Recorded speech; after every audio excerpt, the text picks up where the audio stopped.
not everything's quantifiable. You know, so much of building a brand, it can be more holistic than just some defined metrics, which is a tricky chasm to bridge. But I build out as much of that as we can, and then I say, let's start measuring that day one of the investment. Mm-hmm. And even more importantly, what was the baseline of those before we started this new approach? And let's see if we can move the needle. Aloha, and welcome to another episode of the Groundswell Origins podcast, where I connect you to outstanding humans and sustainable ideas. I'm your host, Scott Martin. Today, we have my good friend and CFO, Robert Lee. Robert Lee is a fractional CMO to multiple companies. He's got a long historic background in working in the space in large companies and consulting firms. And we talk about something that I think is probably in the forefront of most people's minds right now, which is cash flow, the looming or the existing recession, or just even just the softening of people's businesses and how they can actually address that. And we do a little bit of a coverage on how to do a financial audit on your marketing, and he describes in great detail some of his strategies. And there's some useful tips here. I mean, for cash flow and for managing your business, he nobody better than him. And I'm just so excited to have him on the show. We covered enough ground that I know I'm going to do another episode with him, and I think this is a really important discussion about understanding your costs, understanding how to manage your money, cash flowing, and the integration of the CFO and your money and marketing all into one. So without further ado, let's paddle in. Aloha, and welcome to another episode of Groundswell Origins podcast. We have today the one and only Robert Lee. Welcome to the show.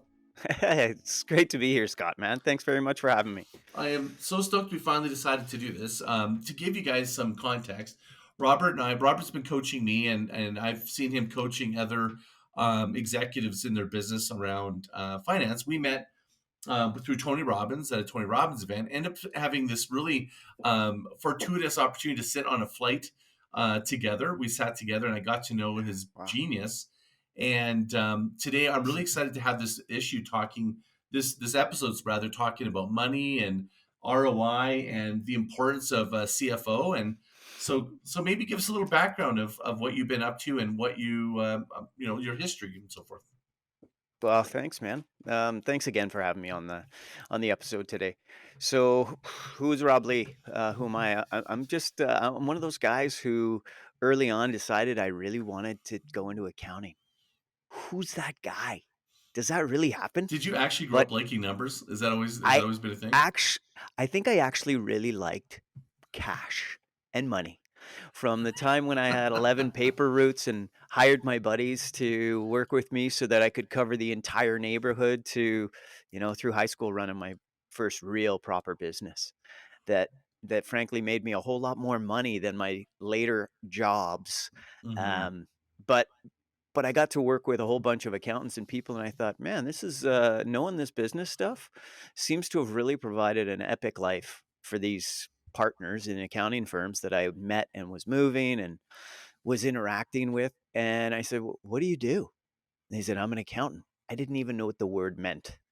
But lo and behold, I went off to business school, found myself as a co-op student, went and became a CPA, did all the extra business school MBA stuff, and have been really blessed to spend the last 25 years working in all kinds of different industries and businesses. That's kind of where the schooling started, but the real school of life, I think, as everybody knows, is when you start to get to work. Mm-hmm. So I graduated from all those programs and went into working with CEOs in their business in an accounting context. It's big firm, Arthur Andersen at the time.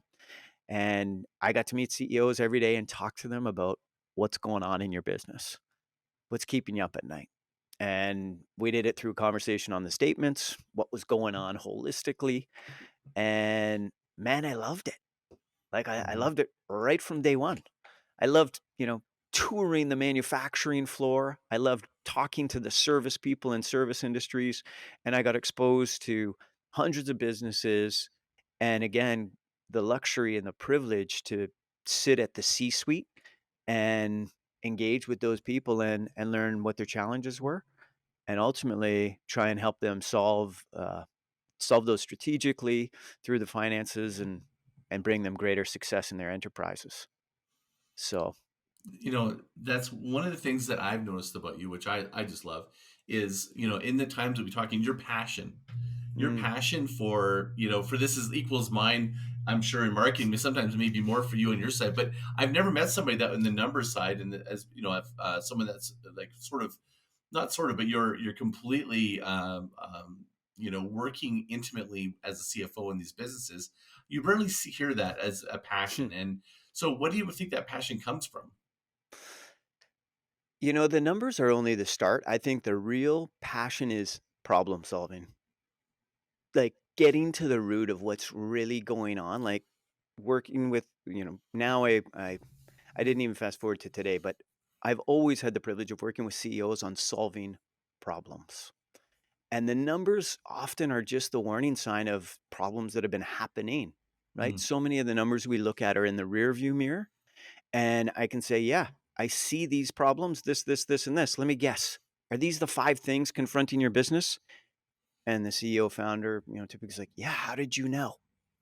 And then the real fun for me starts because now we're solving the problem and we're getting ahead of it and we're putting in solutions and betterments to not repeat that pattern, repeat that challenge. And that's what I get super jazzed about. The challenge of figuring those out, strategizing, collaborating with my the CEOs I work with, and then ultimately seeing the results. Nothing greater than that. it's like the numbers fly off the pages and it tells a story, right? Is that kind of what you're, Totally. Totally. Totally. Oh, it's instantly self-evident, and then a conversation corroborates it. So, tell me what's going on in the business, and I may have done my review of the statements or not, and then what's beautiful is seeing the alignment. hmm Yeah, it's a So, puzzle, right? It's a beautiful puzzle. I love that stuff. and the bigger the business, the more they value the service. But a lot of businesses they're looking at, well, I have an account, but I don't have a CFO. What's the difference? Yeah, so your day-to-day accounting team does the bookkeeping, does the entries. They'll even establish the financial statements for you. Maybe they'll handle some of your banking affairs, or if you have a line of credit or some of those kinds of activities, maybe even get into negotiating contracts. But that's where an accountant typically level stops. Your general manager accountant. A CFO is really a strategic business partner, where it's so much more into all facets of what makes the business go round. hmm The numbers and cash flow are fuel, but in almost every enterprise, people are one of the biggest assets. So it's humanistic management. All HR issues are constants that I see in my consulting practice and working with CEOs. It's constant. Cross industries, there's always people issues. There's technology issues. For years I've worked in auditing different technology companies. Now I get to see that in real life on the client side. So Right. it stops. The numbers are the foundation, and then all these other things, that the marketing of the business, working with marketing types to say, where are we getting our greatest return? The hmm list really is almost endless, but the It numbers are touches just everything. I mean, that's the business. You're in the business of making money, and it's surprising how many people don't value. This is one of the most important areas to be, I think, getting advice from. Where are you spending it, marketing, and how you're spending it overall. I think you kind of are the first bite of the apple of strat, like in terms of value. I think for the business, mm, even to marketing, because you need to know what budget you can allocate. Because oftentimes in marketing, you get people that will over allocate, or they allocate funds and they have financial pressures elsewhere, and then it impedes the ability for marketing to continue. It's a little mm, zigzaggy and stuff. There's like maybe you can share a little bit about, like the everyday business is dealing with one thing, which is cash flow, and you're trying to like do a mm, lot with so little. How do you mm, what do you think is a piece of advice or approach when it comes to this one issue of cash flow? Because that's usually for someone that's listening, is trying to spend money in marketing, going, well, how much can I spend against mm. cash flow and still leave enough on the table in case of uncertainty? How Yep. do you figure Yeah. this out? Tell us about this. Well, yeah, I think, in today, let me just offer that I think diving into cash flow is probably one of the most repeated conversations I'm having with every one of my CEO clientele right now, because things are tight. Things are different than they were when the money printing of COVID times was happening, right? So the economy in general has tremendous pressure on businesses of all industries, shapes, and sizes, where they're getting compression, and finding money is hard and finding new money is expensive. Interest rates have gone dramatically up. So debt charges have gone dramatically up. If anybody out there who has mortgages, the cost of carrying a variable rate mortgage got a lot more expensive. People are acutely aware of these compressions into their wallet, businesses alike. And so it requires discipline, frankly. It requires looking at your cash flow. I think one of the things that shocks me almost is that there are multi-million-dollar businesses out there that don't look at their financial statements. And by the way, I think this is so much more common than I ever imagined possible, that are multi-million-dollar businesses that on a very infrequent basis even look at their financial statements and their cash flow. It's funny. Many people believe when you're starting up, they have this illusion that when you're doing like $5 million a year, that you must be running things like totally on forecast and on budget. And what my experience has been is that they're running it on their bank statement still. Amen. And they don't even maybe have a forecast or a budget. They have intuition, they have massive seasoned experience on where things are going to go from a revenue side, but it's not formulated, it's not documented. Um, and so what happens in times of challenge is things get tight too late, and they haven't had the benefit of some anticipation or preparation. So herein comes, the boring old forecasting and budgeting, super valuable tool. And the harder the times, the more important that tool needs to be applied. You get away with a lot when things are flush, and you can make some mistakes, pay some stupid tax, and it's not so egregious. When it ultimately is the difference between making money or not making payroll, or having significant challenges that disrupt the business, it's a problem. It's a Mm. and so I regularly am in working with my clients to say, "How often do you look at your statements?" And they're like, "Once a year." Once a year is good, right? When I just before my tax returns filed, and that's, I know here and there that it's good, but I see what's in the bank. I know there's some receivables coming. And so I just work them towards a greater routine of even monthly, starting to look at some statements and have some more awareness with a forward-looking mindset. So how do you win them over to this habit? Because my experience in business is unless there's a direct response to either making money or a painful point, habits to be drawn into it on an executive level can be really difficult because they point to other priorities. How do you make Yeah. that important to them where they feel the effectiveness going? This actually Yeah. makes sense. What's your thoughts there? Well, I guess most of the time that I get called in, they're in significant pain. Oh, so they're willing to So do what you're saying. They're going, we're going to bow to you, what you're saying. I got a pretty captive audience. Yeah, Like, yeah, okay. I'm getting the phone a friend, Rob. We Yeah. need your help. We're not going to make payroll. So the pain is acute. It's not always the case. And again, I think then I just try and present the options. I say, hey, listen, carrying on this way, here's what I see as a potential outcome for you. So if it's not a real pain yet, I help them understand the risk of what's coming that I can Mhm. see from my seasons of experience, and the hundreds and thousands of businesses I've worked in, and said, I've seen this challenge. I hope this isn't going to be one of yours. Here's what I'm concerned about. Here's what I think we can do to mitigate it. Are you with me? And then, like most things, they just don't know where to start. They need a bit of coaching, they need some support on how does this look? Where do I do it? So I give them a playbook and Mhm. sit down with them. And I often, the more committed they are, the more desire I have to roll up my sleeves and spend even more time with them, because I know that the speed of learning and immersion is just tremendous. And then guess what happens? Awesome outcomes. Bank balance is booming, business is running leaner and tighter, profits are up, and they say, "What's going on?" Hey, man, that's all you. Great healthy habits that you've implemented on your financial hygiene, paying you Ooh. dividends. So financial hygiene, explain that. Financial hygiene is the way I would describe the day to day. Personal hygiene, we brush our teeth, we eat a good healthy diet, we get in our water, we do all those things. The same holds true for your business. You need to stay on top of your bookkeeping. You need to stay on top of the puts and takes that are going into your business. You can't just dive off and start investing without some awareness of where things are at, or you're going to find yourself offside. And so I think maintaining daily financial hygiene is a simple approach. Don't do it once a year. Don't wait with that box of receipts and try and catch up. Schedule some time, meet with your bookkeeper, review things as they're being entered into your accounts to make sure the numbers make sense.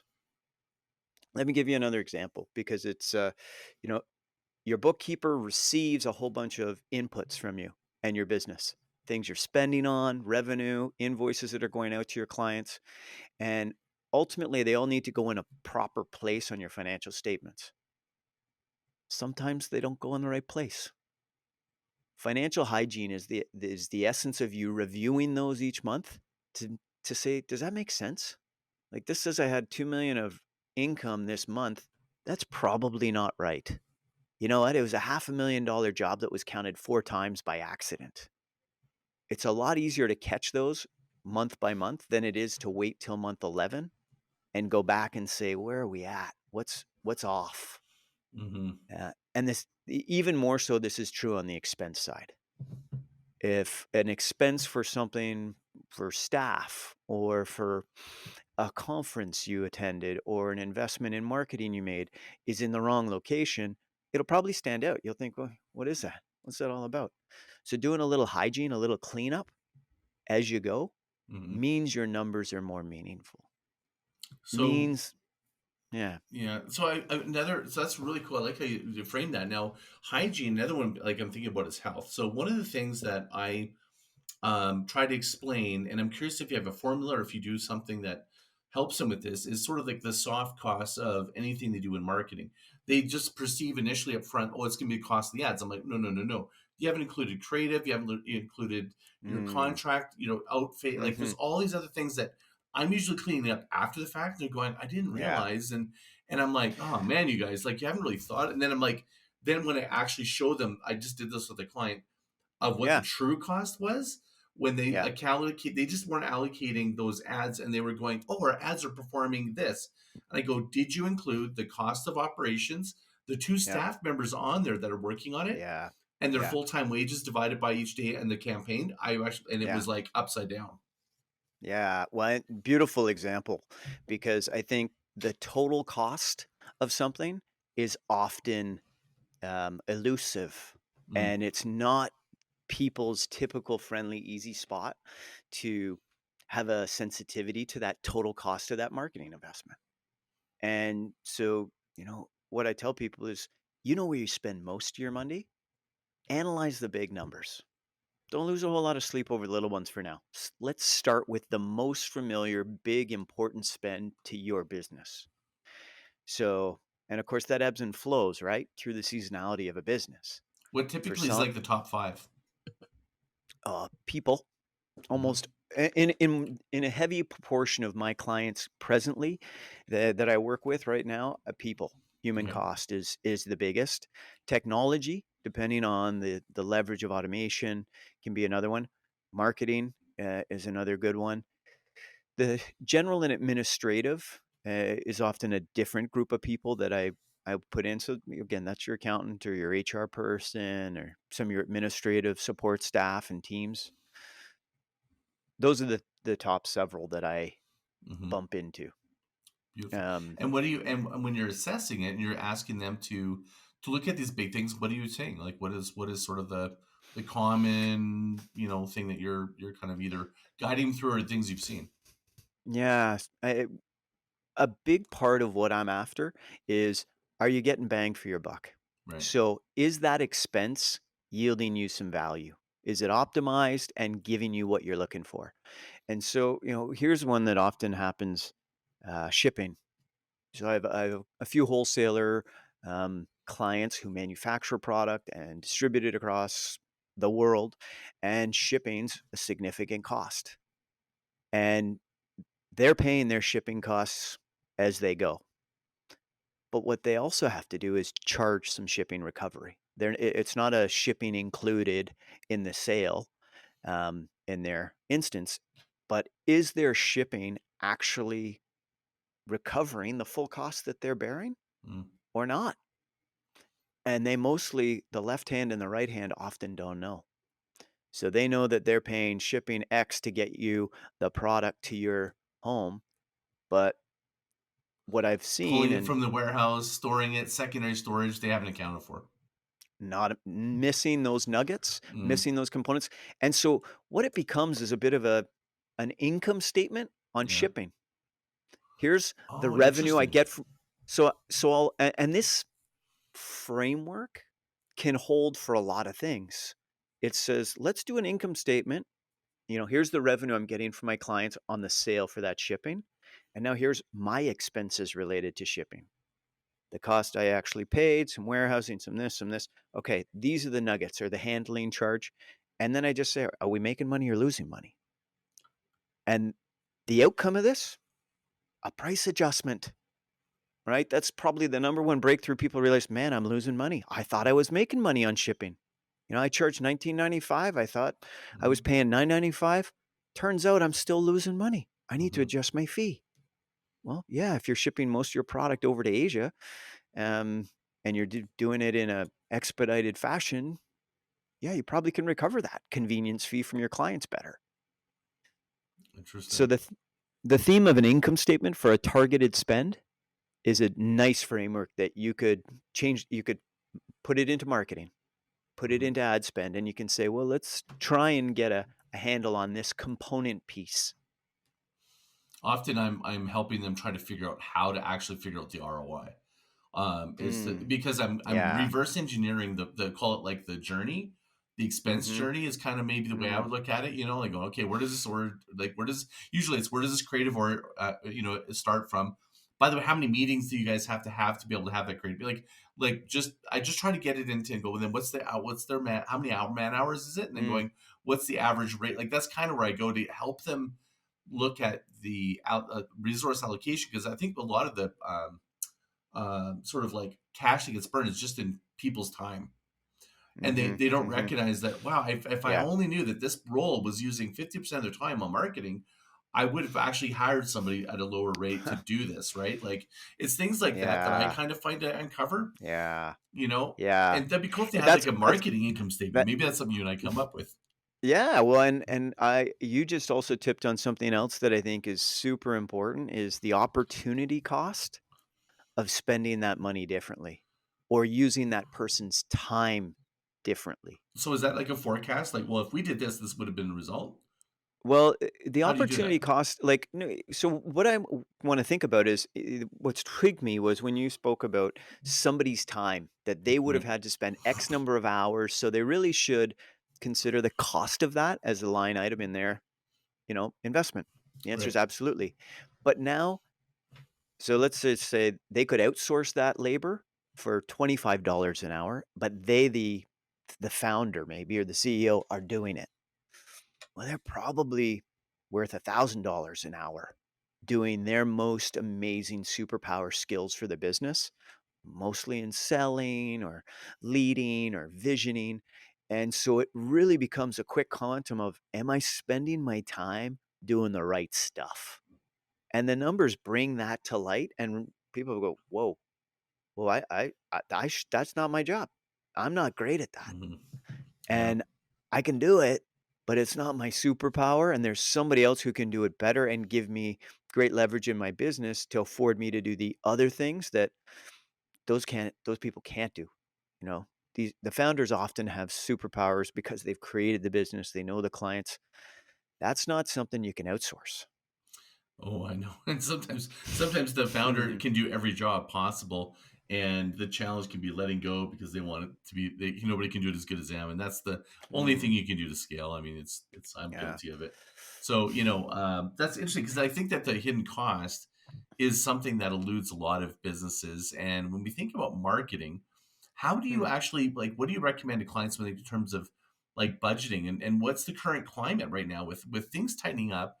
Where it feels like we're in a recessionary position is yeah. and you hear the logic of spend more on marketing. What's your logic right now? Where are you at with this? Well, I can certainly reflect on what I'm seeing, which is um, a change in marketing investment. So, and a more critical eye. So people are really challenging some of the things they did. I'm seeing far less traditional television, radio, and those kinds of investments. No surprise to you, of course. What's it been consumed by? Social media investment and other channels. Um, but even that from 18 months ago has been significantly critiqued and curtailed. And that I've seen uniform across a dozen businesses that I see that are North America and France that I work with on a very regular basis. So it's not insular to just North America. I'm seeing it in Europe as well. The same behavior away from some of those channels. Now, I are you think suggesting people that they actually contract the budget or expand their budget, or is it always the case by case? Like, what's your take on this? it yeah, I believe in a tailored approach. Yeah. So I think the seasonality of a business massively defines the timing of its spend Mm-hmm. because you need to find yourself and your message in front of your ideal client. So I think the seasonality of the business and the life cycle of the business, where they are in a growth stage, in a plateauing stage, or are they in a morphine technology that they're actually going to pivot and shift? That that latter phase is probably making less significant investments in marketing and more in innovation Mm-hmm. as they're trying to rebirth into something that's more useful to their core clients. So I believe it has to be tailored and it has to be sensitive to market conditions and business life cycle positioning. Mm-hmm. Um, I don't have a formula where I say this is the right marketing plan for you. I'm maybe invite that question to you. How many of the plans do you do are the same across your client base? Not. In fact, what I was, like, it's funny we're talking about the same thing indirectly, which is, the pervasive cultural positioning is spend more when the market's down. And Mm, this is like marketing. It's like, it's like there's too many of these weird, almost like cultural norms in business that I think you got to kill, because yeah, every business is completely different. And when I hear that, there's another component. It's like not all marketing is the same. So if we're agreed. in a recessionary position, for me, it's like, how can we squeeze more juice out of what we currently have? Yeah, Anything you spend that's top line in advertising is money out the door. It's like empty seats on a plane for a airline. It's evaporated. So we need to maybe invest in programs. I think right now is a beautiful time to invest in internal marketing programs that don't cost you money. An example would yeah, be, let's do an internal podcast with the marketing team. We can yeah, produce it ourselves. It's in house, telling the story, and instead of doing advertising. And then that's just something that is a program. It's an yeah, asset. It's like really shifting yep, from these I call them unsustainable, great things for awareness, but shifting from awareness maybe in a recession time is to how do we get more value or keep the customers we have, or mm, get referrals in a different way. And I think hand-to-hand combat is mm, still, meaning like in business and sales, is looking at how can you create personal relationships. And so mm. I'm curious, like, Love that. if you're, what in your, what you're, Yeah, how much you're kind of diving in, because for me, the economics of what I'm just suggesting, even in this shift, is yeah, significant in spend, because you're not spending more, you've actually yeah, contracted, but you've reallocated, and you're creating yeah, almost like a new thinking internally, more resourceful yeah. thinking. Well, it's a beautiful mindset, and I love I'm always seeking to revisit the marketing spend. Why? What are we doing? Whenever I run into somebody who says, "Because we've always done it," we got a problem, Houston. Hmm. It's the we because that's when you find the spend gets stale. It's not innovative. It's not dynamic. It's just too routine. And so, what I try and encourage is what is its effectiveness? If a dollar of marketing's going in and putting $10 on the top line or $6 to the bottom line, pour it infinitely. Go. Spend more, spend more, spend more. But if a dollar going in is yielding -3 coming out, or it's just cost and it's not actually yielding, stop. Or if it's too close to the line. Stop the I think madness. I mean there's many CEOs that are just it's fear. They're like, if I Yeah. stop marketing, what do I do? And they're like, I don't know what to do. And like, there's a million things you can do. Yeah. And There's the maybe creative. to me it's like now's the time to not, if you have, you're looking at being more resourceful, now's maybe the time to reinvent how you look at marketing or what you spend on marketing. And Mhm. maybe the idea that I always like this concept is everyone's in marketing. It's like Yeah. in this day and Yeah. age, within, you're seeing the mechanics at a back of a Mhm. automotive dealership, it being brought to the forefront as part of the marketing, just showing a clip of them doing a customization or something. Like, it's really Yeah. just thinking about what can we do with what we have in the current environment of marketing, in a way that actually Yeah. doesn't I love create, that. you know what I'm saying? I Like, love it's that. I love that. And look, I think marketing, another way to think about it is just talking to your clients, yeah. talking to your ideal customers. And we used to always have an agency do it and create ads and media and these other traditional channels. And if what matters is to speak to your client and give value to them, there are so many new approaches. You've just described a couple that I love. Social media has changed the game. The internet, the ability to do all these things, some of the gifts of COVID is everybody's really good at a Zoom meeting. Everybody's really good at the record it, Hmm. share it, reach your people, reach your tribe, reach your audience, because those raving fans, that's the best marketing you can do. And it's so much more personal. I know I don't need to speak the power of social media marketing to you because it's something that I see continue to yield incredible returns from the team themselves. Just like you said, the guys in Yeah, the shop the just difference though, showing what they we're did. describing as something different though. It's called social selling. See, Mm, social marketing. I think a lot of people go, "Well, I'm doing social media marketing. We're posting every day." That yeah, right, think of it as in the time of challenge, you want to get more intimate with your clients and create intimacy at yeah, scale. So if you can have your salespeople love that. creating content, sharing on your social media, or they are actually even better social selling, they're actually creating relationships, human to human relationships on platforms like LinkedIn. That to me is better marketing dollars in this climate right now because there's so much noise, and the more people are a little Hmm. bit frantic and concerned, they're just publishing more. It's just creating. It's just, to me, it's becoming impotent. Mm, yeah, yeah, and well, and too much dilution, you become glossed over, right? Certainly, I behave that way as a consumer when I'm totally inundated. It's lost its connection with me. So, um, Or you're spending a lot of definitely, money on creative to really get people's attention.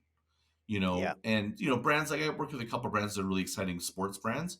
They got it in the Mm, bag. I mean, all you got to do yeah. is put some beautiful stuff together. People love it because they're consuming it. But now it's about, if you're thinking about your business and sales, it's the relationships, understanding the problems and building connections. And I think that, Mm, you know, like I think that the idea of, like, I think people need to do a marketing spend, almost like audit every yeah. year, and look at the budget in a way with total scrutiny and bravery. Yeah. Scrutiny and Well, bravery. yeah, and I think what I encourage people to do is what I call zero-based budgeting, is start from 0 and then stack what you wanna spend on. What I think is often a behavior of many is, "Last year we spent $49,500 on this stuff. Yeah, we're gonna do that again this year, plus or minus a little." And I said, "Don't come in with that predefined bias unless you really know it's gonna work." A really healthy exercise in budgeting is say, "What do I need right now? What does our business need today? And how can I reach my clients today? And how can I give them awareness of my services, my offerings, so that I can bring that value to them?" That just changes the whole exercise when you start with a blank slate versus what I find is a shortcutted, here's what it was before and it's plus or minus, we're going to be good. I'm thinking, don't skip the energy on it. It will pay you dividends to pour a little bit of horsepower on it. And that's not something you often do every month, every quarter. It's typically a deep dive once a year and then a tuning as you go. Um, Just don't skip out on that annual, visit to the dentist. It's funny. This is a quote I remember. Someone said, I don't know if this is if this is actually depicting, but it's called the difference. What's the difference between a rut and the grave? Time.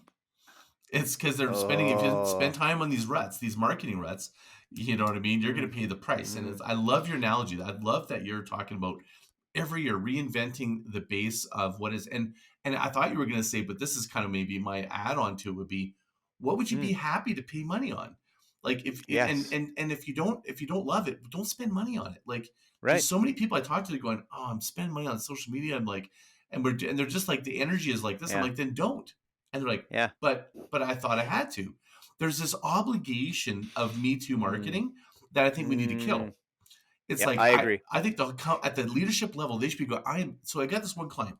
He Mm, didn't spend like he's one of my first branding clients that I launched called Basecamp Motorsports, and I hope he doesn't mind me sharing this. I won't share any numbers, but what he's done is he's out instead of spending more money on just marketing ads, and he does do a little bit of that. He's mm. reallocating, creating, is spending money on an athlete and created a TV show like on YouTube and giving this guy to travel all around in the backcountry Huh. for the year to just ride Wow. his product.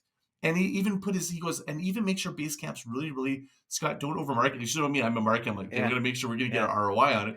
He Wasn't so offensive. in fact, he was more brave than me, and I'm usually coach people to be brave. He's going, no, it can be really modest. I just want it to be really successful. It'll have a trickle effect.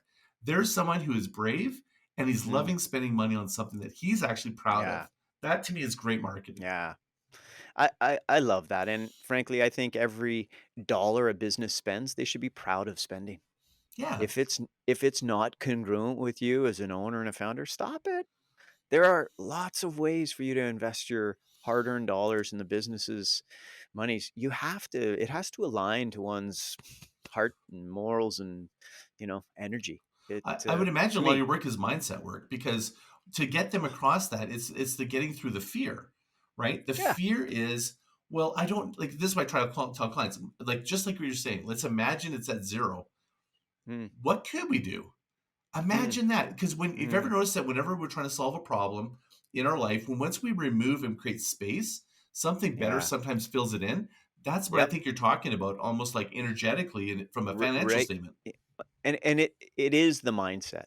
It's the mindset of creative and the art of the possible.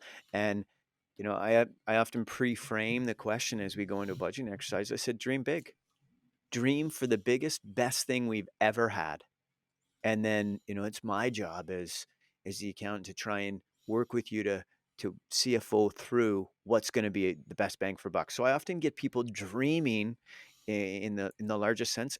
And what comes of it, even when it's parsed down to a more realistic budget, Hmm. is quantumsly more innovative, more creative, more cost effective. And guess what? The team loves it because we're doing something new and something hard, and so now they're pouring their horsepower into it, and the results almost always are better than the boring old. Here we do this and we do this and we do this, and So do you do I think forecast on that? Like, do you like? I sometimes find that in order to get a client to move along on its spend, I have to forecast. Well, I think I mean it's a hypothesis, but what the yeah, sales would be and stuff. And do you give them a roadmap on? Because that makes it believable when they start seeing them ab- go, I believe this could work. Up until ab- that they ab- don't believe you. I don't think. absolutely. And I what I try and establish in advance is, hey, we're going to make these investments, and how are we going to measure it? So I try to establish, so revenue is going to be a measure, profitability is going to be a measure, and I try and say traffic, and so we work through whatever the metrics are as best you can. Not everything's quantifiable, you know. So much of building a brand, it can be more holistic than just some defined metrics, which is a tricky chasm to bridge. But I build out as much of that as we can, and then I say, let's start measuring that day one of the investment. Hmm. And even more importantly, what was the baseline of those before we started this new approach? And let's see if we can move the needle. And That's then we take on a spirit of, continuous improvement and seeking to refine it and really tune it in.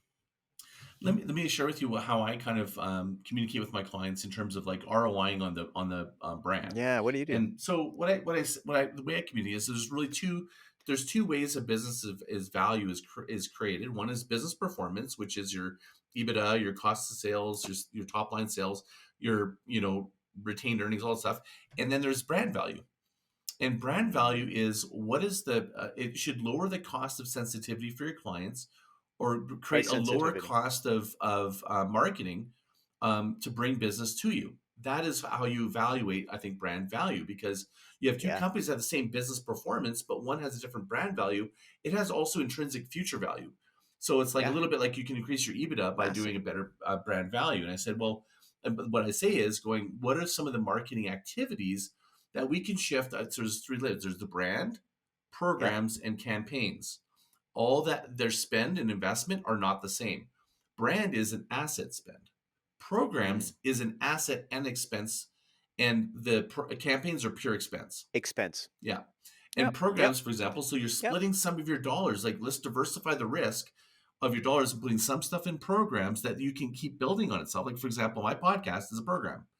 Yeah. So my Joe Pine episode I did with Experience Economy 3 weeks ago trended for some reason, and I did that one 4 years Mm. ago. Like, so that's an ROI I'm receiving, that something I've Yeah, done before. You know what I'm saying? yeah. So that's kind of how I Beautiful. explain it. But campaigns Yeah, are pure cost. So yep. that's how I'm expressing. I We do love that. that distinction. I love that distinction because some of them are an asset with future value, and others we just expense through the P&L right now, and that's a part of it. Because that's a beautiful way to, you know, divide the spend and Hmm. be intentional on the nature and the balancing of your spend. That's something that often needs a little bit of step back and balance the investment because we're human nature, right? I think often people we jump to the shiny new thing and we go all in on that. And It's then we like go all in soup. on this. It's like marketing spend soup. Yeah. That's what I find. You know what I mean? So it's like let's make a souffle. You know, Yeah. Yeah. Yeah. Lovely. So true. right? Make it delicious. Make it delicious. Make it, if it doesn't rise, it wasn't a Yeah. souffle. It was just a pancake. Yeah. Yeah. So Yeah. We were missing an ingredient there yeah. somehow, or some temperature was off. I think that there has to be a hint of magic in what you do, because the way that you describe your excitement for it and how you Mm, get excited about the results you bring. What is that sort of like? Where do you see the moment within your client that they kind of, mm, there's a light bulb that happens? There's something that you just go, mm, there's a, they see, for me in branding, it's when they feel like they've been heard, like they go, oh my god, you totally mm, understand me, and you gave me the you unlocked my ability to communicate who I am. That right there, it's mm. always the same. It's a light bulb. Yeah. I What's can yours? appreciate I can appreciate. I think in my work, it tends to be a little later in the conversation. Hmm. So it's, it always begins with, when I'm working with my clients, we often celebrate some wins, but we move pretty quickly into where the challenge is.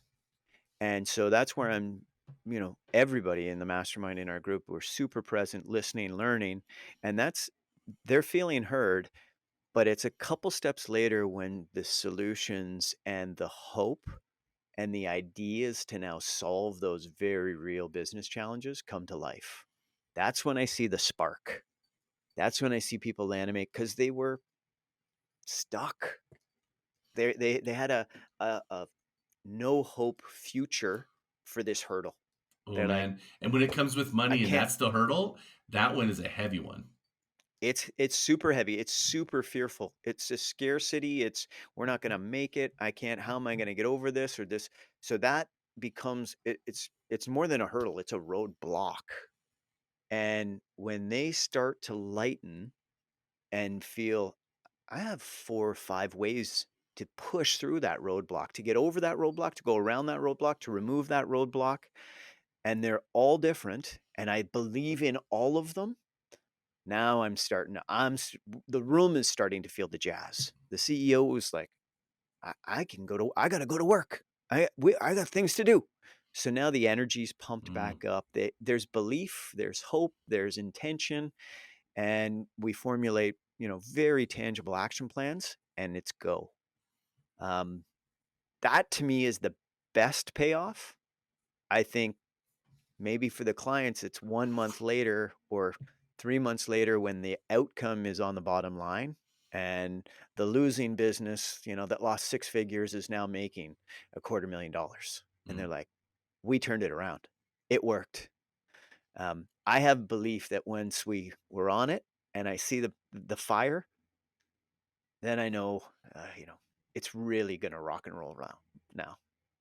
absolutely stunning. Now, I want to shift gears. And it's the first Yeah. step towards the on ramp talking about sustainable growth marketing is, you know, not all money in my mind is the same when I'm Mm, in terms of money received. mm, And, the example I'll give is, with a lot of clients that are receiving, they have programs or things that they can do. And I've been really obsessed over, when I think about sustainable growth marketing, it's not just top line sales.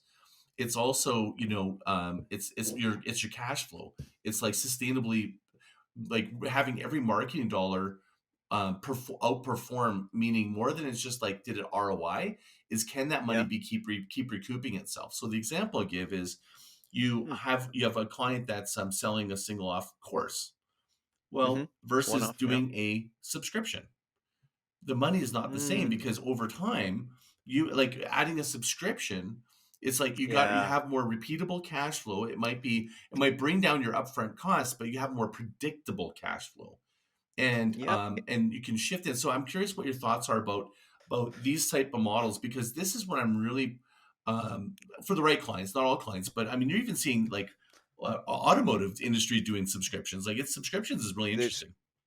yeah, I in general, and you see this all the way through the entire run of the market, predictable revenue is worth more than one-off non-predictable revenue, right? You that So if how do I you evaluate, like, I how much difference is it in terms of if you were selling the business even? How would you evaluate Well, that to it's show the it's power of this? it's it's quantum's different. Yeah, You know, exactly.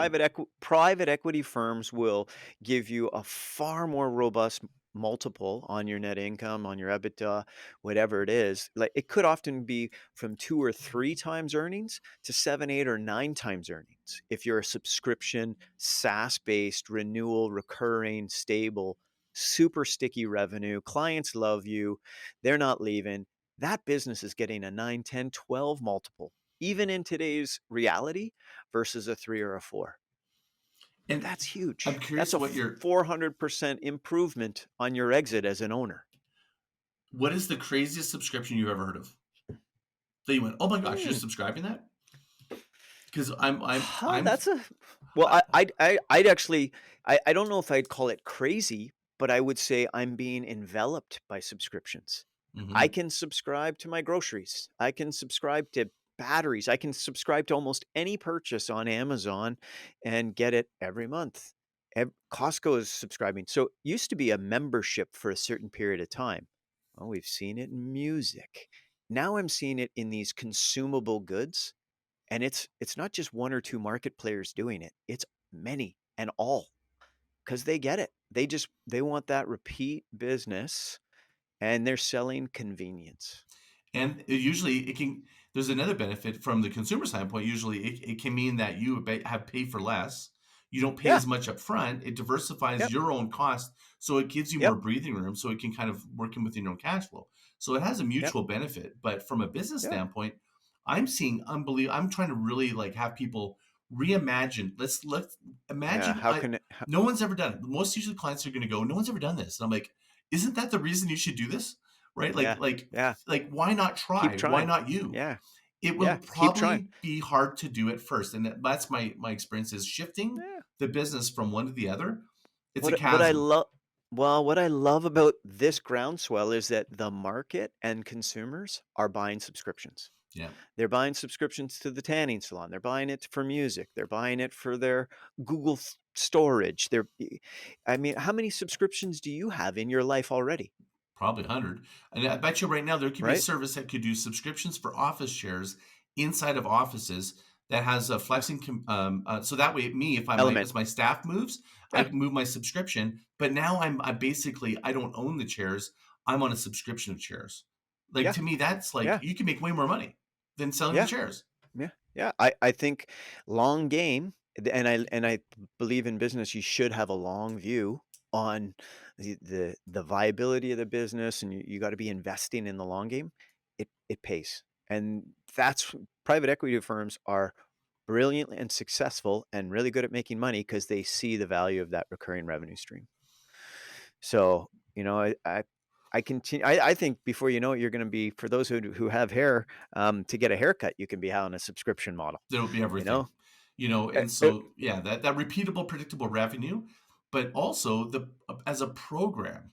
So when I think about the cost of marketing, so it's mm, buy or go away. So there's another intrinsic cost. yeah, We have to capture money acquisition. to do acquisition where I've done $1 and I'm now don't and now when you have a subscription, your ability to then upsell the subscription and you already have a captive audience, you now have completely collapsed your cost of marketing to that person. And if you go to the next level and read my book, which is if you Yeah, yeah, transform them, you transform their experience of your subscription office share business, they'll tell another CEO and they're bringing business to you. We're seeing that, yes. you and I are seeing that in other realms, right? Where Oh, people are compelled. That's the best yeah, marketing. totally compelled. Word of mouth marketing is bar none the best. Like those kinds of raving fan endorsements just fuel the business. And again, I think you're really hiving off another piece is just the LTV, the long-term value of a client. And it if we can avoid those acquisition costs that were traditionally and have gotten more and more expensive, um, subscriptions really help you realize optimal LTV with different clients that you're bringing value to. So as I had Don Peppers on, and we did a whole episode on total lifetime value of clients. And I'm curious if you Mm, step into that with your clients on going, let's look at our total life cycle of our client. Do we need to mhm, look at reinvigorating them? Because a lot of people just accept that yeah, clients have a total lifetime value of X. And I'm like, is that true? Is that a story? yeah. Are we missing the opportunity S- for your client? Like you're missing money on the table. Like maybe you don't do that service Yeah, now, but you already have the yeah, client. yeah. So I absolutely dig into this in different ways in different businesses. I'll give you a couple different examples. So one of the first things I do is I ask, what is the LTV of your client? Hmm. And oftentimes I get the, what? What are you talking about? S- How much are they going to spend with you over, yeah, until they're gone? And they'll say, oh, I don't know. And I'll say, well, how long do you think one of your clients is going to stay with you? Let's think about it that way. So, well, I'm normally 2 years and then they leave my service. And I'm speaking of a few of the service businesses I Hmm. have: personal chef business, commercial doors servicing business. So they'll experience a client for 2 years. So the first thing I'll challenge them is, why only 2 years? Why not longer? Why are they leaving? What changed? They loved you. And if you had them for 2 years, how many times did you invoice them in that 2 years? 10, 12, 14 times? Wow, you had a lot of interactions with them. You provided a lot of service to them. Why are they leaving? So the first thing I try and do is change the end and Hmm. get really curious on, why is it only two? Let's make it five. Because if you added just even 2 months to that, that is like the top line profitability. You don't have to do all that revenue That's it. was Yeah. no cost of sales. Like that actually hits the bottom line. Such a heavy hammer. That's Ma- amazing. Yeah. Massive, massive yield. And again, you're just watering down that acquisition cost and diluting it over their full lifetime value. It affords you the ability to do a bit more upfront client acquisition investing when you have a longer time to have a winning financial relationship with that client. The next thing I work on with them on is, are we giving them everything they need? So we have this client in our house, and do they have every one of the programs that we can serve them in? Are we serving them as completely as we've tried? And where that question often starts is, what else are they looking for? We sell them door service, we sell them in-home chef service, we sell them um, chiropractic service. What other things do they need that they aren't getting served right now? So when I can get a greater share of that same client's revenue from something they would buy, they just didn't know we had it. Um, Herein brings an even greater return on that LTV. So that's the kind of We do the same audit. thing. The Yeah, you the talked about challenge I an have audit. though is that what happens times is the client will say, tell me if this is true. They Mm. would say to me, go, but Scott, we're not in that business. And to Well, me, that's the rut to the grave comment. yeah. Well, and I would say, let's explore why we're not. If it's not because we don't know how, we don't think we can make money. i- If the excuse is we've never done it, that's not an Yeah, excuse. Or it's if the usually we've the never done it, or that their identity they're married to an identity that they have, and I'm like, maybe we yeah, need to reimagine what it is. yeah, and so here's to get through some of that. I invite people pilot, pilot small. Yeah, It doesn't mean you're gonna go for the biggest investment ever and really try and crush it, and if it fails, it's gonna be super painful to the business and your cash flow. No, try small. Take a taste. It's the whole adage, you have to take a few bites of that before you know if you don't like it or not. I'm not making you eat a whole plateful, but take a few bites. Give it a shot.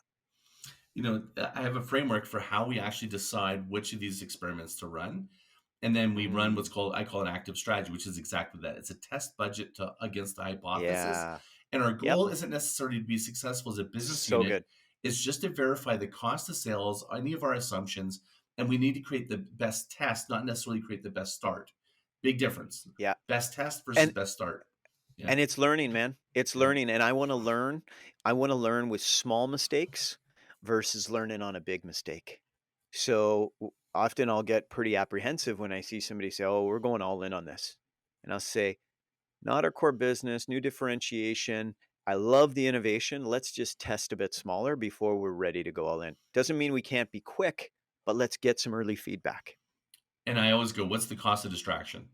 Is this going to be Yeah. like we get there's a cost there. Yep, yep. Were you were at my Great mastermind, distinction. and Yeah, yeah, do you beautiful. remember? I don't know if I did this or not, and I was going to describe it, and I'm curious what your thoughts were. Did we do the ICE framework together?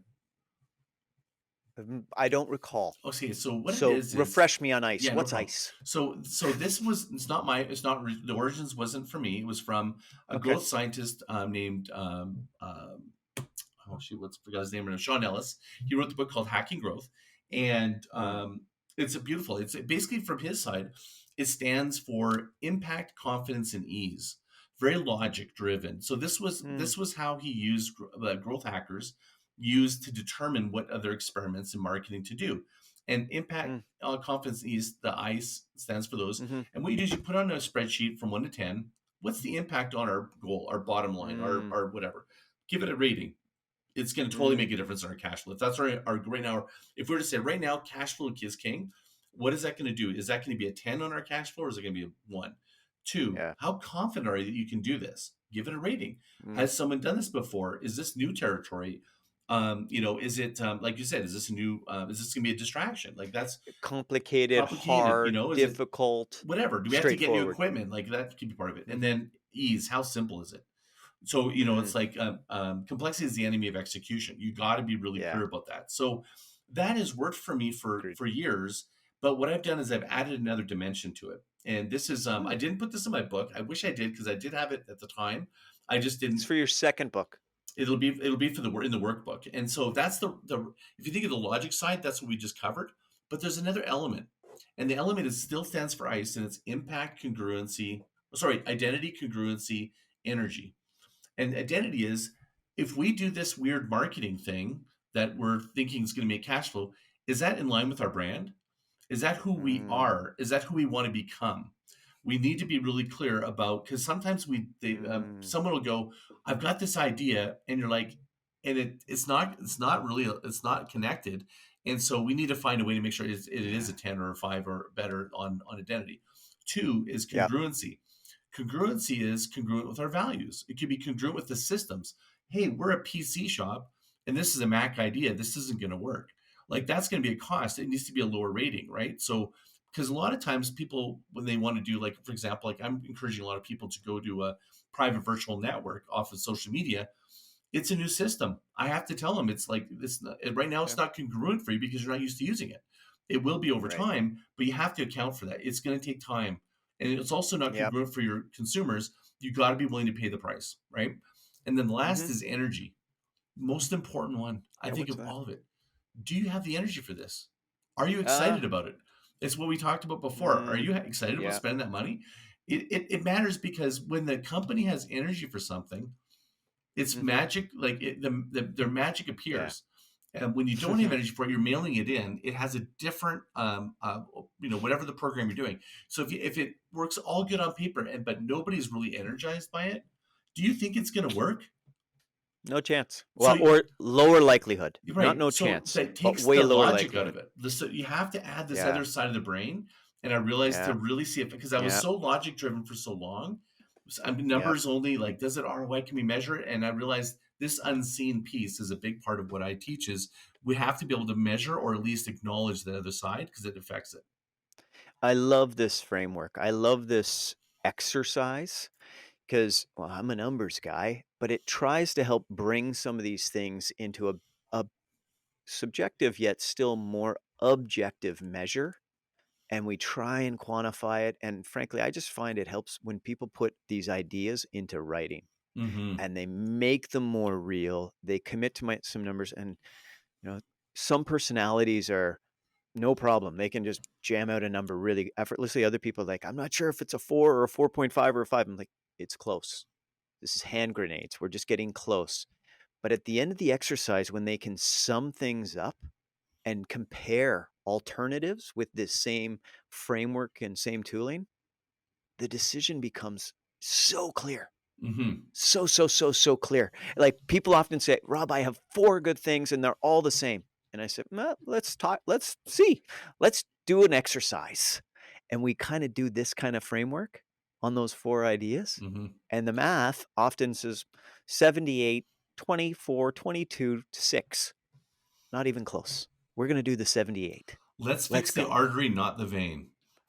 Yeah. And like, where's that impact and but until it's kind of got a bit of a framework, Yeah. until there's a little bit of this coaching and guidance to get through the exercise, I'm guilty of doing this. I'm guilty of having too many things and it's all brewing around here and I can't get It's a soup. clear on which. Yeah. It's a soup. Yeah. You can't And make a then it's decision soup. unless you separate it.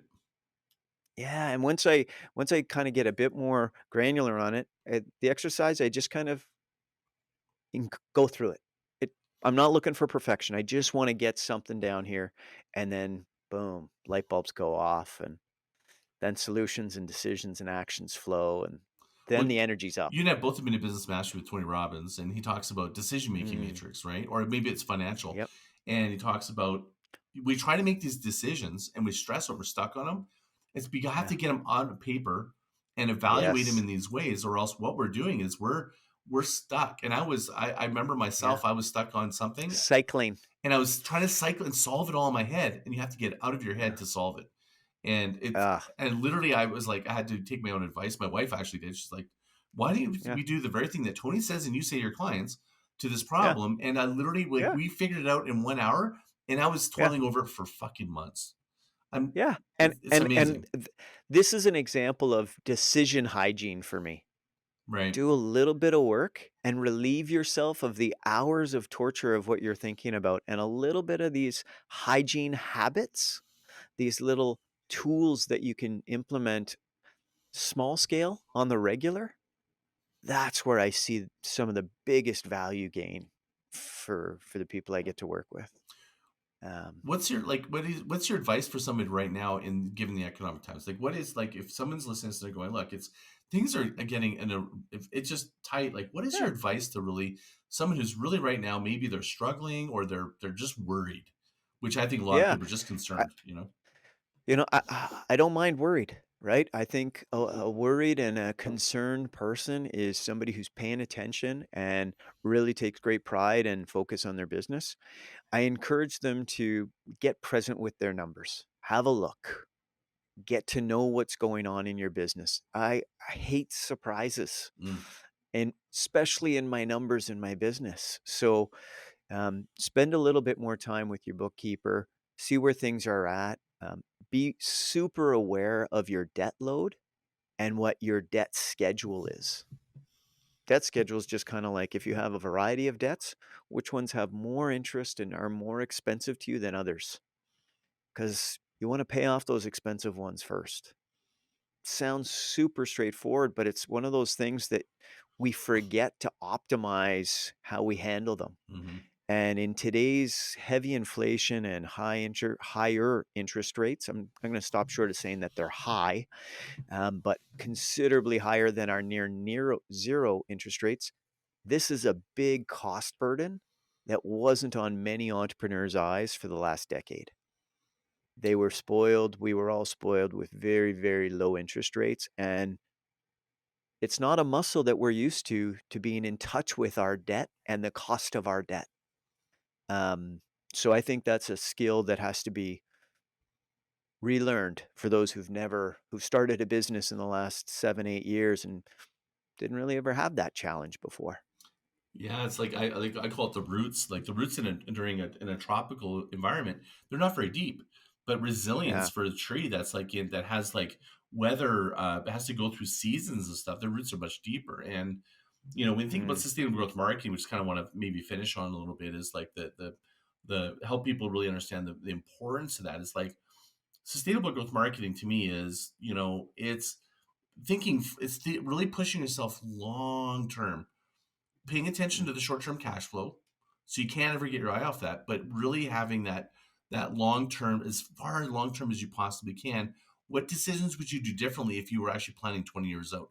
I know everybody goes, well, you can't really do that, but I'm like, maybe not in terms of what you're doing, but if you think of a mm, subscription play, what would happen if we actually slowly shift our business, diversified our income, mm, brought down our costs, internalized costs into programs? You would think about things differently. When you stretch timelines, it's amazing how more interested people are on brand and programs, the shorter it's on campaigns. And if you're on that short term treadmill, like we are right yeah, now, and with advertising, if you haven't done that work in advance, you're not sustainable. In fact, you're yeah, you're a cost of advertising rate away from not making that profitable and maybe losing money. It's like, so being sustainable is thinking about these things. So I'm curious yeah. what your advice is around this, because I really, Mm. there's so much to, The like, it's almost another episode just talking about it, but it's maybe just touching on it. I think one of the most important things to support sustainable marketing is businesses need to have stayed abreast of inflation. Well, let's just call it sustainable business strategy, because I think marketing is just a Yeah. piece of it, right? Yeah. Yeah. So here's my final consideration of I would put this on a pedestal because I've seen it so much over the last 14 months. Inflation has continued to run rampant, and too many of the businesses that I get to work with have been behind in bringing their prices up. It's scary. Things are getting harder. If I put my prices up, I'm going to lose market share. I'm going to lose clients. I can't afford to. And yet for 2 years their margins have been eroded and they have to put their prices through. So we've worked with lots of people to push their prices through and thus be sustainable, and it's worked way better than they feared. Way better because the value of what they're doing is worthwhile. But I think too many CEOs nowadays have been fearful of the necessity of keeping their pricing competitive and sustaining a fair margin. That would be something that you're not going to be in the sustainable business game if you haven't continued to bring price increases. It's so counterintuitive, though, to a CEO. You're saying, I'm going to increase prices in a more competitive landscape, but I might argue that that actually creates more differentiation. If it's bigger client spend, you could literally have one-to-one conversations going, you want us to be around, Yeah. right? Like And that and affects you if we disappear. and I think it forces all good businesses to continue to be relevant and creating tremendous value for their clients. You can't just increase the price and be cutting services or value. You need to be enriching them. Hmm. You need to be finding creative, productive, new ways to bring more value to your clients alongside a price increase. And that needs to be tuned to the needs of your client. There's no better person to tell you because otherwise they're leaving. They're walking with their wallets and they're going somewhere else. Hmm. Yeah, But a business will not be sustainable with unprofitable clients. It's just how long will I survive? That's not a thriving business. and I think a business is unsustainable if it has, um, well, I don't know what to call it. Like it's a unloyal or disloyal or ineffective brand, meaning your brand not Mhm. maybe we'll say it an unprofitable promise, Unproductive. because you're not actually Mm. delivering on what you're saying. And so if you raise your prices, the brand doesn't mean anything. It's like, but when the brand goes, hey, these guys are doing something and we trust them. See, it's really like that comes down to trust. And Mhm. that to me is the new game. And the new game, I believe, is in this brand. It's always been trust. So when I say that word, people go, yeah, of course, that's nothing new. But think of it this way. It's like in branding and marketing, the next book I'm writing is called Title Shift. It's like we're moving from this age of attention and we're moving into this age of trust. Now, I think that in Mm. times of when things are bad, you really want to bring your elbows in, and you're only working with people you trust in any situation, business and personal. Now, this age of attention, we're spending money and trying to get attention to get clients, and we're doing all these things. The real thing that matters is were you there for me when I needed you? Can I trust that your brand promise you're living up to it? Are you you know am I getting a value for what I'm providing? Are you anticipating my needs? Are you providing Yeah. massive value? That's where I think if you shift your money into that the delivery of it, I call it Yep. invest in the roots before you want the fruits, because then people want to stay with you, Beautiful. and that keeps your Beautiful. acquisition costs down because now you're holding clients and I hopefully love getting word of this. mouth. Yeah. I love this, Scott. I love this. I think it is such sage advice for every business owner to be making those kinds of intentional decisions. How am I deserving of my clients' trust? And I need to continue to support them in their needs. That's a profitable long-term LTV, great thriving business with raving fan clients. Mm. And that to me as a business guy, that's what I love having as a great outcome. Happy CEOs serving amazing clients and everybody's happy. Win-win. And your clients are not reluctantly sending you the money; they're happily sending you the money With thanks. with thanks. With thanks. Yeah. With thanks and saying, what else? Right? Right. When your clients have such a trusting rapport and appreciation for what you're doing for them, they'll start telling you what else they need. And they'll start inviting you to be doing it for them. Hmm. They're frustrated with somebody else who's in a complementary line of business and they'll say, couldn't you do this for me? I trust you, Scott. Why I don't want to have to deal over here. That So now is a you're game touching on the changer in a shift. business. The shift Mm, is people came to me for years. I have a product. Can you help me go to market and sell it?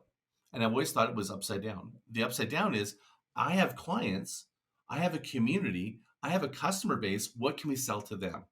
We built this trust. We ah, have this brand identity, this relationship with them. Instead of it being a brand for acquiring and bringing people attention, it's really we have holding people and we're adding value to this group because they have trust with us. And I think these trust bubbles and are going to be ecosystems. ecosystems are going to be the future. Yeah, I think more and more they're becoming, and those communities have strength and power, and find that tribe. Yeah, it's beautiful.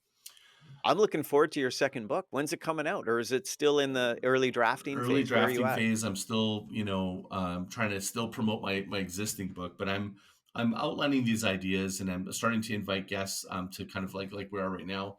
That are kind of like they Yeah, built the scaffolding and then I can bring the every time I bring on in my podcast, like there'll be something from that book you that's get going to go in another there. nugget. I get something every time. So that's kind of this is like my active research for it, if you will. So I love it, man. well, you and I have been talking. Like, I think we're gonna, maybe team up and do some, money and marketing Q&As, and I think that probably the best thing at this point, we could probably almost do another whole full episode, and maybe I think we should. But for now, we've been over an hour. How about you just share a little bit about where they can find you, and then in our notes, if and when Rob and I are kind of launching some things, we'll just tuck them in there, whatever that is, so that way it's always relevant to Yeah. whatever we're doing. Yeah. Yeah, well, I mean, if anybody in the community, follows you, they can certainly find me through you. My name's Robert Lee, and I'm a fractional CFO. I run the Joint Advisory Board. If you're a CEO looking for some support in your business, maybe we should start a conversation. I can be reached at my email, and we can put up my email and my number, and people can Your contact LinkedIn. me I'll from have all there. the stuff there. You bet. All right, Yeah, guys. perfect. Well, thanks so much for being on the show. Hey, thank you. It's been a pleasure to chat with you. Everyone that's listening, thank you so much for being on the show. As always, go to groundswell.fm. Give me a recording if you want to leave me a message. And until next time, mahalo.